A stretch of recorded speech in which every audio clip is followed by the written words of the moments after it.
15 years, 5,468 days and 18 tests and a lot of ups and downs. तब जाके नसीब हुई एक कामयाबी इंग्लैंड को. This is Najibul Hasnain. Honestly speaking, मैं मानता हूं कि मैंने इस सीरीज के शुरू होने से पहले कहा था कि 4-1 इन फेवर ऑफ ऑस्ट्रेलिया, लेकिन जैसे जैसे ये टेस्ट सीरीज आगे बढ़ती जा रही थी मुझे अपनी प्रेडिक्शन खतरे में लग रही थी और मुझे लगा कि ये तो 5-0 से हारेंगे, लेकिन 3-1 हो गया है. और आइडियल सिचुएशन तो नहीं है इंग्लैंड के लिए, क्योंकि एशेस तो मैंने आपको बताया था कि 11 दिन के अंदर ही ऑस्ट्रेलिया ने रिटेन कर लिया था और बेसबॉल की ऐसी तैसी भी कर दी थी. लेकिन चलो, बेन स्टोक्स, उनकी टीम, उनकी मैनेजमेंट, उनके हेड कोच, सबने सुकून का सांस लिया होगा कि एक जीत तो नसीब हुई, 15 सालों में एक जीत. तो ऑब्वियसली मामला अच्छे तो नहीं है, लेकिन इस टेस्ट मैच में बहुत कुछ हुआ है और बहुत सारे रिकॉर्ड्स भी बने हैं. कई लोग परेशान होंगे क्योंकि काफ़ी नुकसान भी हो रहा है. उन तमाम चीज़ों पे बात करेंगे, लेकिन सबसे पहले क्रेडिट वेयर इट्स ड्यू.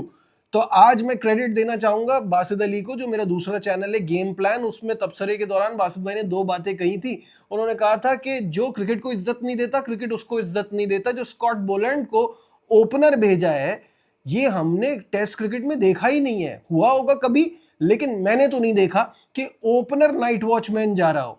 तो स्कॉट बोलैंड को भेज के वो क्या करना चाह रहे थे? ये किस तरह की फूलिश अप्रोच थी कि आपने जो है वो ओपनर ही भेज दिया नाइट वॉचमैन. तो एक तो उन्होंने ये चीज़ कही, दूसरा उन्होंने कहा कि हर साल ऑस्ट्रेलिया एक मैच ऐसा ज़रूर हारता है जिसपे सारी दुनिया परेशान हो जाए, जो बिल्कुल ही अनएक्सपेक्टेड लगे. ये भी बिल्कुल अनएक्सपेक्टेड था, क्योंकि इस पूरी सीरीज में ऑस्ट्रेलिया कंप्लीटली डोमिनेट कर रहा है और इंग्लैंड बस पीछे पीछे चले जा रहा है, फॉलो करे जा रहा है, just going through the motions. एक ही तरीके की क्रिकेट, वही फुलिश स्ट्रैटेजी, वही अप्रोच, वही एटीट्यूड. लेकिन आज मुझे ऐसा लगता है कि शायद ऑस्ट्रेलिया थोड़ा ओवर कॉन्फिडेंट हो गया और जो मौका इस अजीबो गरीब किस्म की पिच पे, यही पिच अगर इंडिया पाकिस्तान में होती बड़ा शोर मचता, इंग्लिश मीडिया सबसे ज़्यादा बचाता. लेकिन ऑस्ट्रेलिया में है तो सब चंगा है और गेम जो है वो बड़ा लोग एंजॉय भी करते हैं. खैर, ऑस्ट्रेलिया ने एक तो 152 पे टीम ढेर हो गई, लेकिन 42 रन की लीड इस तरह की पिच पे बहुत ज़बरदस्त लीड थी, लेकिन वो उसका फ़ायदा ही नहीं उठा पाए. जो रिकॉर्ड्स में बात कर रहा था ना कि इस मैच में रिकॉर्ड्स जो बने, वो मैं आपको बताता हूँ. ऑस्ट्रेलिया में 1932 के बाद से ये पहली बार ऐसा हुआ है कि चारों इनिंग में एक भी 50 ना हुआ, यानी दोनों टीमों की तरफ से किसी एक बल्लेबाज ने 50 ना किया, और ये टेस्ट क्रिकेट की हिस्ट्री में 5वीं बार ऐसा हुआ है. तो ये एक अनोखा रिकॉर्ड है. 5वीं बार की बात कर रहे हैं तो this is the 5th time in test history जब एक ही सीरीज के अंदर एक से ज्यादा मैच 2 दिन के अंदर खत्म हो जाए. ये भी बहुत ही यूनिक सा रिकॉर्ड है. और एक और बात मैं आपको बताऊं कि इस मैच में ऑस्ट्रेलिया ने दोनों इनिंग्स को मिला लिया जाए तो कुल 479 बॉल्स खेली हैं. 479 बॉल्स, दैट मीन्स कि 1932 में ब्रिस्बेन टेस्ट, 1928 इनफैक्ट 1928 में ब्रिस्बेन टेस्ट के बाद ये पहली बार हुआ है कि इतनी कम बॉलें दोनों इनिंग्स में ऑस्ट्रेलिया ने खेली हैं. अब आ जाते हैं थोड़ा सा नुकसान पे बात कर लेते हैं. जो नुकसान हुआ ना, उसका अंदाज़ा आप एक चीज़ से लगाइए. 2 दिन के अंदर 1,86,000 एक्सपेक्टेटर्स ये बॉक्सिंग डे टेस्ट देखने के लिए आए थे. पहले दिन तो रिकॉर्ड ही बन गया, दोनों दिन को मिला के 1,86,000. तो आप कहेंगे कि इसमें नुकसान की बात कहाँ से हुई? नुकसान की बात ये हुई कि तीसरे, चौथे, 5वें दिन भी यही एक्सपेक्टेड था. इसी तरह से क्राउड का टर्न अप होना था, क्योंकि इंग्लैंड से बार्मी आर्मी एक बड़ी तादाद में जाती है. वो अपना न्यू ईयर भी वहाँ सेलिब्रेट करते हैं, वो क्रिसमस भी वहाँ मनाते हैं, वो ये सीरीज भी देखते हैं. वो पूरा उनका एक प्लान होता है, उससे चल रहे होते हैं. तो उनका ये आगे प्लान था. 3 दिन जो बाकी बचे, दैट मीन्स वो जो बुक टिकट्स हैं इनके पैसे देने पड़ेंगे. जो क्रिकेट ऑस्ट्रेलिया के सीईओ हैं टॉड ग्रीनबर्ग, उन्होंने कहा कि जिस दिन पहले दिन 20 विकेटें गिरी ना, रातों की नींद उड़ गई, क्योंकि मुझे वो नुकसान दिखाई दे रहा था. आपको याद होगा कि उन्होंने बताया था कि पर्थ में जो टेस्ट मैच जल्दी खत्म हो गया तो 3.3 मिलियन यूएस डॉलर का नुकसान हुआ था. 3.3 मिलियन यूएस डॉलर. तो दे आर एक्सपेक्टिंग कि इस बार भी कुछ उसी तरह के नंबर्स या इससे ज़्यादा ही सामने आएंगे। तो उन्होंने क्लियरली कहा कि छोटा test match is bad for business, और यही हो रहा है। खैर ये गेम क्रिकेट के पॉइंट ऑफ व्यू से बात की जाए तो आसान नहीं था ये गेम इंग्लैंड के लिए भी, क्योंकि गस एटकिंसन की हैमस्ट्रिंग इंजरी के बाद दोबारा ऑस्ट्रेलिया को आउट करना ये कोई मामूली बात नहीं थी, और 175 का टोटल भी कोई छोटा मोटा टोटल नहीं था, कंसिडरिंग ये पिच इस तरह की थी कि जो अनप्लेएबल हो रही थी।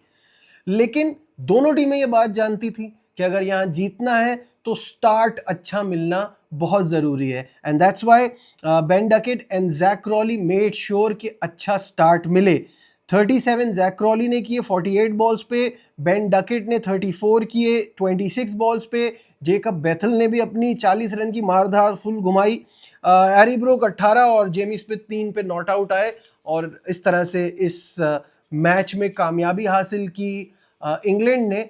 बट ओवरऑल सीरीज तो ज़ाहिर हाथ से जा चुकी है, but it is all about respectability. तो वो रिस्पेक्टेबिलिटी के लिए जो मैच ये जीते, कॉन्फिडेंस आया होगा, होपफुली कोशिश करेंगे कि एक पॉजिटिव अप्रोच के साथ आखिरी टेस्ट मैच खेलें।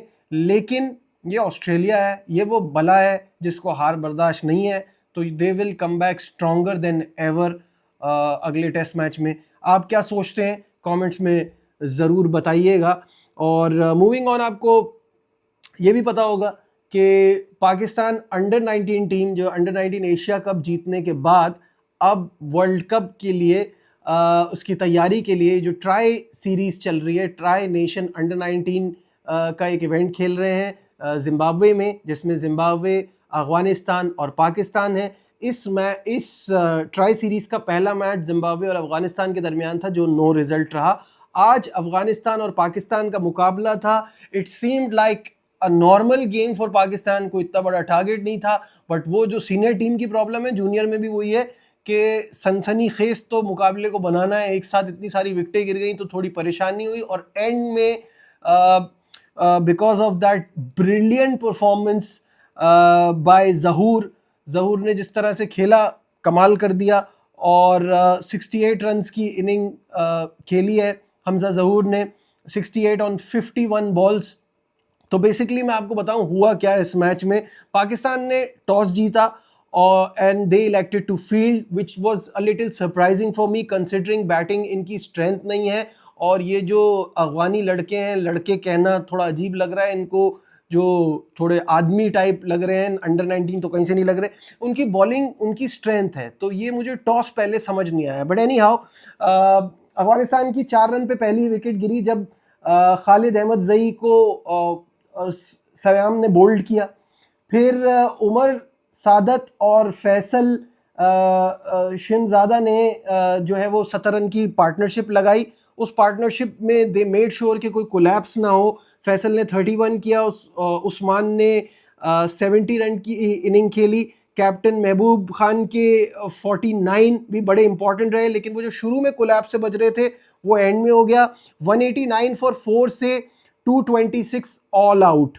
तो या इस कोलैप्स की वजह से अफगानिस्तान एक बड़े टोटल तक ना पहुंच पाया। Usman Khan was the pick of the bowlers for Pakistan, 4 for 37 in his 10 overs, बड़ी ज़बरदस्त बॉलिंग कराई।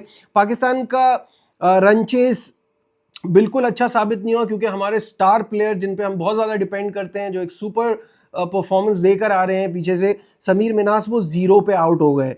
उसके बाद उस्मान ने 20 किए, अहमद हुमायूं के 31 थे, कप्तान फरहान यूसुफ के 65 थे, बट उसके बाद फॉल ऑफ विकेट्स थोड़ी जल्दी हुई और पाकिस्तान बड़ी मुश्किलात में आ गया। बट हमारा विकेट कीपर बैटर हमजा जहूर, उन्होंने अपने नर्व्स पे काबू रखा।